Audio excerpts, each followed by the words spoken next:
بصراحة مش حابب أتكلّم عن الموضوع ده أوي، بس هو خلاص الموضوع بيفرض نَفْسه موقِف يوسف أسامة نبيه وأسامة نبيه من اللي بيحصل في نادي الزمالك. إحنا دلوقتي في مرحلة حاسمة، لا يا أبيض يا أسود، يا أنت معانا يا مش معانا، مش باقول لك أنت عدوّنا، بس أنت يا معانا يا مش معانا. معلش يا كابتن أسامة، حضرتك يعني اتواجدت في نادي الزمالك كتير جدًا، جدًا، اتواجدت مع كابتن تقريبًا حسن شحاتة، مع كارتيرون، مع فريرة. الناس أنا مش هاتكلّم ولا أمّا أتكلّم عن ملاحظاتك ولا حاجات يعني مش تدينك، حاجات سلبيات ليك مش هاتكلّم فيها، بس إحنا في موقف واضح. أنت دلوقتي ابنك اتعرض عليه إن هو التجديد، معلش هو لو قالوا له المفروض الزمالك أول ما يقول له خُد امضي يا يوسف أو خُد هنجدد معاك يا يوسف، يمضي على بياض، مش يقعد يحط شروطه ويقول لك لأ أنا أقبل، أرفض، أعمل، أسوي، ويلعب بورقة بيراميدز. ما عايز تروح بيراميدز مضغوط تروح بيراميدز. هو إحنا يا ابني هي الفرقة خلاص يعني، هو أنت الوحيد اللي هتصلح الحل الفرقة؟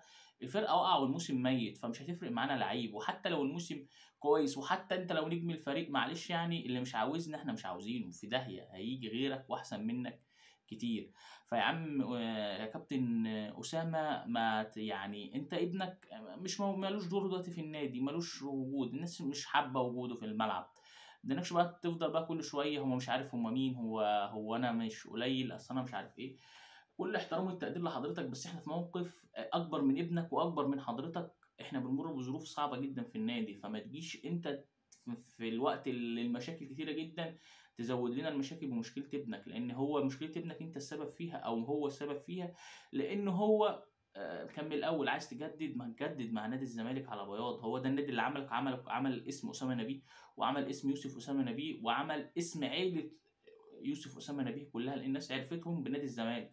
غير نادي الزمالك مع احترامي لأي حد، هو ما لوش قيمة وما لوش اسم وما لوش شهرة، بغض النظر عن هو قدّم إيه للزمالك.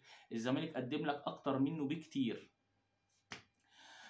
أتمنى تكون يعني الرسالة وصلت والناس يعني فهمت اللي بيحصل. أنا مش يعني مش حابب أتكلّم في القصة دي كتير ولا أتكلّم فيها تاني، ومش هاتكلّم فيها تاني بإذن الله.